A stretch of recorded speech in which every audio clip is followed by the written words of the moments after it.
नमस्कार विद्यार्थी मित्रांनो, शुभदा विद्यालय यूट्यूब चॅनलमध्ये पुन्हा एकदा आपल्या सर्वांचं मनापासून स्वागत.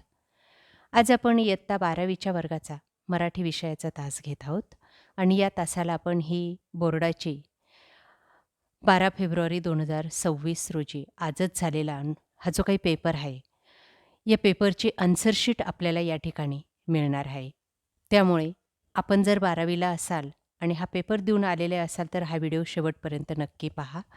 कारण की या पेपरमध्ये सर्व प्रश्नांची उत्तरं देण्यात आलेली आहेत आणि आपण पेपरला लिहिलेली उत्तरं आणि ही उत्तरं तुम्ही टॅली करा आणि आपल्याला किती मार्क्स मिळतील हे आजच समजून घ्या.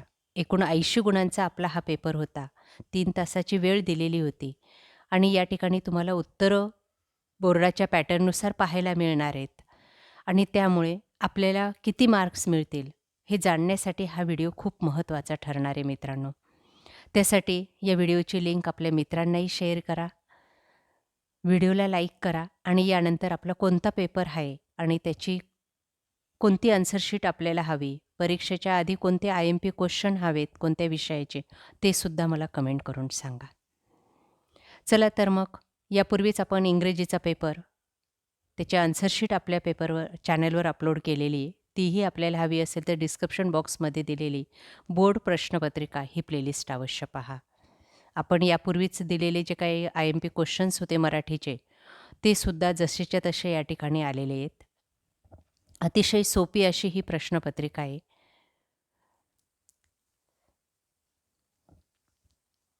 काही महत्त्वपूर्ण सूचना आहेत बघा या ठिकाणी. त्या सूचनांचं पालन आपण केलंच असेल.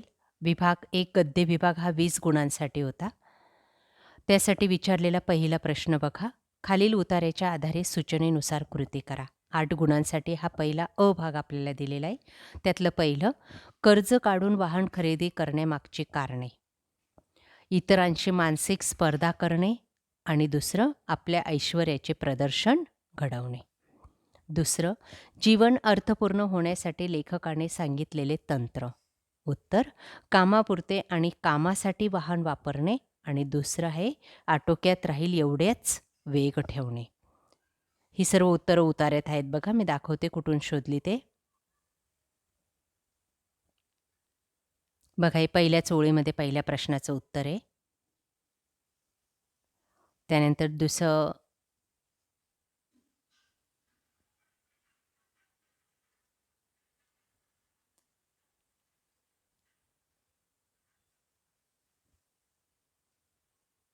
पुढचा प्रश्न दिलेला आहे स्वमत अभिव्यक्तीसाठी. जीवन अर्थपूर्ण करण्यासाठी वाहनांचा उपयोग होतो हे विधान स्पष्ट करा. बघा, त्याचं उत्तर या ठिकाणी दिलेलं आहे. हे एवढं आणि हे एवढं, हे दोन्ही कंसातलं लिहायचं आहे त्या ठिकाणी. म्हणजे या प्रश्नाचं उत्तर, स्वमताचं जे काही उत्तर आहे ते तुमचं पूर्ण होईल. तुम्हाला जर व्हिडिओची घाई होत असेल तर व्हिडिओला थांबून ती उत्तरं व्यवस्थित वाचा किंवा लक्षात ठेवा. बघा, या प्रश्नाचं उत्तर ते लिहायला हवं होतं. तुम्ही जर ते लिहिलं असेल तर 4 पैकी तुम्हाला 3-3.5 मार्क्स नक्की मिळतील. शक्यतोवर मराठी भाषेच्या पेपरमध्ये पैकीच्या पैकी मार्क्स हे दिले जात नाही. 1 किंवा अर्धा मार्क्स कमी केला जातो शुद्ध लेखनाचा. पुढचा प्रश्न बघा. मनाचा ब्रेक किंवाला प्रश्न आहे. तुम्ही हा वरचा प्रश्न लिहिला नसेल तर हा खालच्या प्रश्नाचं उत्तर अशा पद्धतीचं हवं आहे. मनाचा ब्रेक, उत्तम ब्रेक याबाबतची तुमची भूमिका सोदाहरण स्पष्ट करा. बघा, त्याचं शॉर्टमध्ये उत्तर मी दिलेलं आहे. तुम्ही ते सविस्तर लिहायला पाहिजे होतं. आजच्या धावपळीच्या युगात गाडीचा ब्रेक जितका महत्त्वाचा आहे तितकाच महत्त्वाचा मनाचा ब्रेक आहे. मनाचा ब्रेक म्हणजे आपली इच्छा, वासना आणि रागावर नियंत्रण ठेवणे. उदाहरणार्थ, वाहन चालवताना शांत राहून निर्णय घेतल्यास होणारा अपघात हा आपल्याला टाळता येतो किंवा एखाद वेळेस अपघातच झाला असेल तर त्यावेळेस शांत राहून पुढचा जो काही प्रसंग आहे तो टाळता येतो.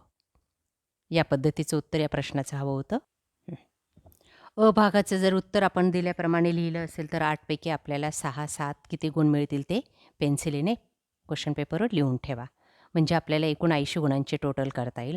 आ भागामध्ये बघा, आपल्याला 8 गुणांसाठी पुन्हा एक उतारा दिलेला आहे आणि त्या उतार्यावर पहिला प्रश्न विचारला आहे. प्रथेप्रमाणे लेखकाचे झालेले स्वागत. पुष्पगुच्छ आणि नारळ हे 2 शब्द लिहायचे होते. दुसरं, चित्रकार लेखकाला नारळाकडे बघून दिसलेले दृश्य. पहिलं 5-7 वर्षाच्या मुलीच्या डोक्यासारखा तो नारळाचा भाग दिसला आणि दुसरं नारळाची शेंडी तिच्या पोनीटेलसारखी म्हणजे डोक्यावर घातलेल्या शेंडीसारखी भासली. बघा या ठिकाणी त्याचं उत्तर दिलेलं आहे. अशाच पद्धतीने उतार्यातून शोधून तुम्हाला ते लिहायचं असतं. त्यानंतर पुढचा प्रश्न स्वमतासाठी. लेखकाने चित्रातून स्त्रीभ्रूण हत्येविरोधी दिलेला संदेश तुमच्या शब्दात लिहा. बघा तो याचं उत्तर या ठिकाणी आहे. हे पूर्ण लिहायचं इथून.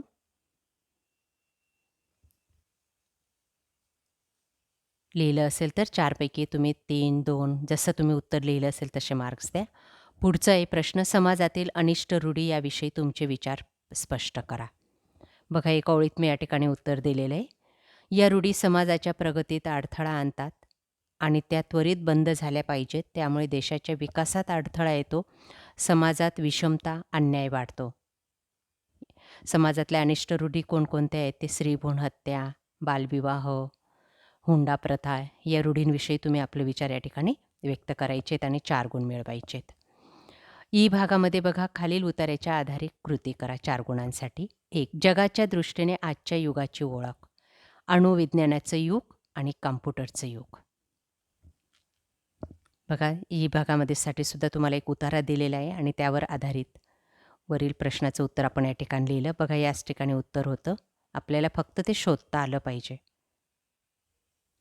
पुढचा प्रश्न त्याच उतार्यातला. लेखक भाग्यवंतांच्या पंक्तीत जाऊन बसले कारण एकेकाळी त्यांना हक्काची स्वतःची वास्तू मिळाली म्हणून.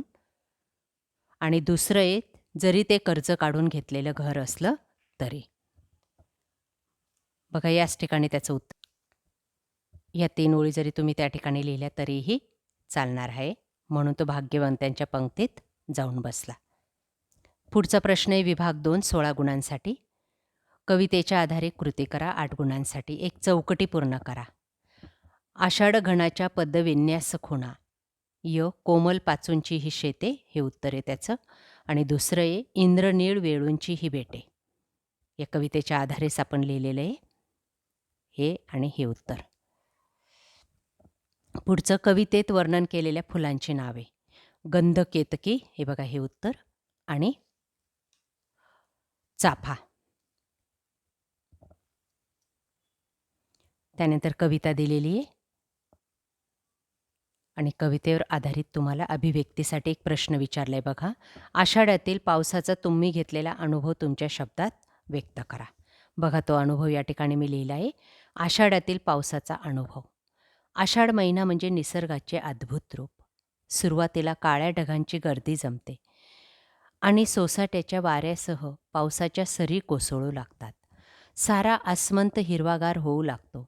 मातीचा ओला सुगंध मनाला मोहिनी घालतो. थेंबांचा आवाज संगीतासारखा भासतो. लहान मुले खेळण्यात रमतात. शेतकरी कामाला लागतो. अशा प्रकारे पाऊस निसर्गाला जणू काही नवीन जीवनच देतो. या पद्धतीने हे उत्तर तुम्ही जर लिहिलं असेल तर 4 पैकी 3.5 मार्क्स तुम्हाला नक्की मिळतील. पुढचा आ भागासाठी प्रश्न आहे. खालील ओळींचा अर्थ लिहा. कवितेच्या 4 ओळी दिलेल्या आहेत आणि त्याचा अर्थ बघा याप्रमाणे. या ओळीतून कवीने आपल्या आयुष्यातील दुःखाचं वर्णन केलेलं आहे. कवी म्हणतो कोठून तरी अचानक आयुष्यात दुःखाच्या सावल्या येतात. हे कसले दुःख आहे ज्याला माझा लळा लागला आहे आणि जे मला सोडून जात नाही. अशा प्रकारे या ओळीतून कवींच्या मनाची जाणीव, दुःख, हतबलता आपल्याला दिसून येते. त्यानंतर ई भाग बघा. खालीलपैकी कोणतीही एक कृती सोडवा 4 गुणांसाठी. कवितेच्या ओळी दिलेल्या आहेत आणि त्याचं काव्य सौंदर्य आपल्याला लिहायचं आहे. बघा ते काव्य सौंदर्य. कवीने समुद्र आणि बालक याच्यातील साम्य व फरक येथे दाखवला आहे. समुद्राची अवस्था ही विशाल आणि मुक्त असली तरीसुद्धा शहरातील इमारतीत तो कोंडलेला भासतो. तर बालकाची अवस्था ज्याचं बालपण इमारतीत इतके उंच असले तरीसुद्धा ते अरुंद आणि मर्यादित आहे. इमारतीमध्येच ते बंदिस्त आहे. यातला भाव समुद्राला जाणीव आहे की आपण अथांग असलो तरीसुद्धा आपल्याला या शहराने वेढलेले आहे. तर मूल हे लहान असलं त्यामुळे त्याला त्या सगळ्या गोष्टी कळत नाही. तो बंगल्याच्या उंच इमारतीच्या खिडकीतूनच समुद्राला पाहतो आणि आनंद व्यक्त करतो. पुढचं रसग्रहणासाठी आहेत कवितेच्या 4 ओळी. बघा त्याचं उत्तर. या काव्यपंक्तीत कवीने एका चैतन्यमयी, ध्येयगंधा आणि स्थितप्रज्ञ अशा स्त्रीचं वर्णन केले आहे. त्यात 3 मुद्दे महत्त्वाचे आहेत. त्याचं स्पष्टीकरण तुम्ही करणं गरजेचं आहे. चैतन्यमयी बालिका, तिचं वर्णन करा 2-3 ओळींमध्ये. त्यानंतर नवयौवन आणि ध्येयगंधा आणि तिसरे स्थितप्रज्ञा राणीचं. जर तुम्ही ते केलं असेल तर तुम्हाला 4 पैकी गुण हे नक्की मिळतील. दोघांपैकी एकच प्रश्न आपल्याला सोडवायचा होता, लक्षात घ्या. विभाग 3 आपला 10 गुणांसाठी आहे. उताऱ्याच्या आधारे सूचनेनुसार कृती करा. एक उतारा दिलेला आहे, त्याच्यातली पहिली कृती बघा. एका वाक्यात उत्तर लिहा. पहिलं, प्रारंभी केल्या जाणाऱ्या कथालेखनामागील हेतू. उत्तर, प्रारंभी एखादी शिकवण देण्यासाठी, बोध देण्यासाठी कथालेखन केले गेले. दुसरे, कथेच्या शीर्षकाची वैशिष्ट्ये. बघा ती वैशिष्ट्ये आपण पुढं पाहणार आहोत. बघा या ठिकाणी रचं उत्तर, ही कथेची वैशिष्ट्ये आहेत. त्यानंतर या ठिकाणी पण ती वैशिष्ट्ये आपल्याला दिसतील. ही अंडरलाईन केलेली जी काही आहे ती सगळी कथेची वैशिष्ट्ये आहेत. रचे उत्तर लिहायचं आहे ते. पुढचा आहे उतारा दिला आहे तो बघा. आणि त्यात कथेची व्याख्या लिहायची आपल्याला. ती व्याख्या या पद्धतीने, एका विशिष्ट स्थलकाली पात्रांच्या परस्पर संबंधातून घडलेल्या घटनांचे एखाद्या विशिष्ट हेतूने केलेले उत्कंठावर्धक चित्रण म्हणजे कथा. बघा तीच व्याख्या या ठिकाणी लिहिलेली. त्याला तुम्हाला 2 गुण मिळणार आहेत. लिहिली असेल तर 2 गुण नक्की मिळतील. त्यानंतर खालीलपैकी कोणत्याही 2 कृती सोडवायच्या आहेत. पहिलं, अणूचे स्वभाव चित्र रेखाटा. 2-2 गुणांसाठी ह्या कृती आहेत. 3-3 गुणांसाठी आहेत. मी या ठिकाणी शॉर्टमध्ये मुद्दे दिलेले आहेत फक्त. तुम्ही ते उत्तरं जर सविस्तर याच पद्धतीने लिहिली असतील तर तुम्हाला नक्की मार्क्स मिळतील. बघा यचं उत्तर, अणूचे स्वभाव चित्र रेखाटा. अणू ही स्वतंत्र विचारांची तरेवाईक वाटणारी पण स्वतःच्या मतावर ठाम असणारी तरुणी आहे. दुसरं, बापू गुरुजींनी गावासाठी केलेल्या कार्याची माहिती. बापू गुरुजींनी गावातील शाळेसाठी खूप काही केले. त्यांनी बोर्डिंगमधील मुलांवर प्रेम केले आणि त्यांना घडवले. पुढचं, डॉक्टर आणि नर्स यांच्यामधील अणूने सांगितलेला फरक लिहा. डॉक्टर हा केवळ व्यावसायिक असतो तर नर्स ही रुग्णालयामध्ये आपुलकी आणि सेवाभावी वृत्तीने वागते. दुसरं, गडी या शीर्षकाची समर्पकता. गडी हे शीर्षक कथेतील कथानक आणि वातावरणाशी सुसंगत आहे, कारण गडी हे गावाच्या जुन्या सरंजामी संस्कृतीचे, रूढींचे आणि मानसिकतेचे प्रतीक आहे. विभाग 4 उपयोजित मराठी 14 गुणांसाठी. चौथा प्रश्न, 2 कृती सोडवायच्या आहेत. 1, मुलाखतीची सुरुवात स्पष्ट करा. उत्तर, आकर्षक, प्रभावी, विषयाला थेट भिडणारी ती असावी. मुद्दे दिलेत फक्त. आपण सविस्तर वर्णन केलं असेल तर 3.5 मार्क्स नक्की मिळतील. दुसरं, माहिती पत्रकाची गरज. विविध क्षेत्रात माहितीचा प्रसार करण्यासाठी त्याचा उपयोग होतो. तिसरं, अहवाल लेखनाचं महत्त्व. अहवाल लेखनामुळे घडलेल्या घटना, प्रकल्प, वस्तुनिष्ठता, विश्वसनीय, निपक्षपाती माहिती नोंदवली जाते. चौथं, वृत्तलेख म्हणजे काय ते थोडक्यात स्पष्ट करा. उत्तर, वृत्तलेख म्हणजे बातमीच्या पलीकडे जाऊन घटनेचा सखोल आढावा घेणे. आ भाग, कोणत्याही 2 कृती सोडवा 10 गुणांसाठी. 1,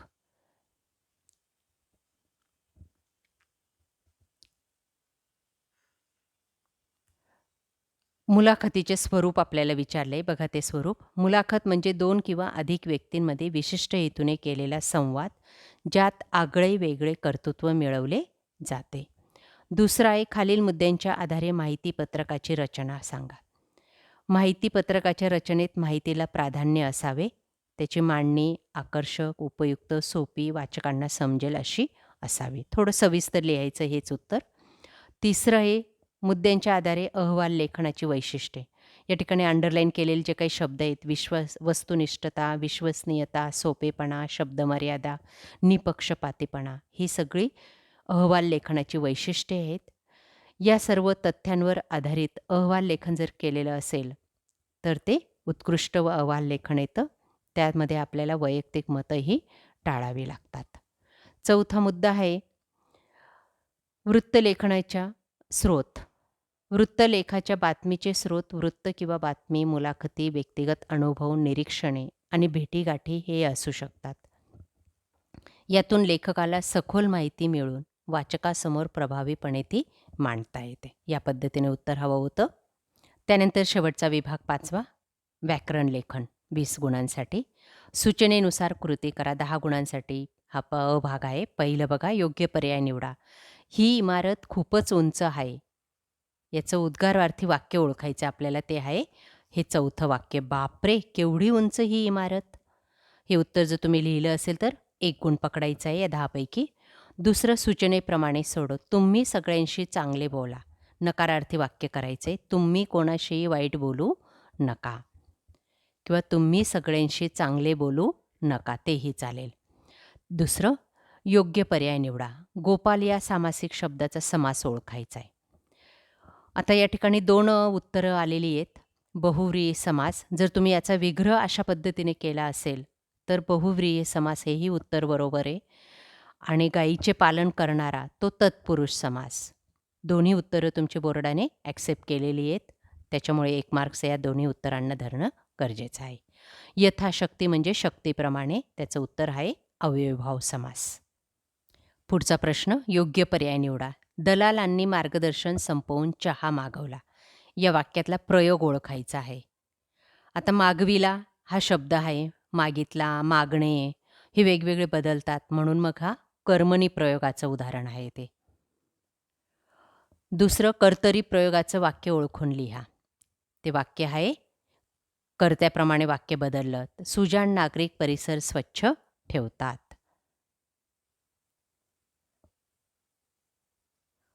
म्हणून मग पहिलं बरोबर आहे. 4थं, योग्य पर्याय निवडा 1 गुणासाठी. उदाहरण दिलेलं आहे कवितेचं.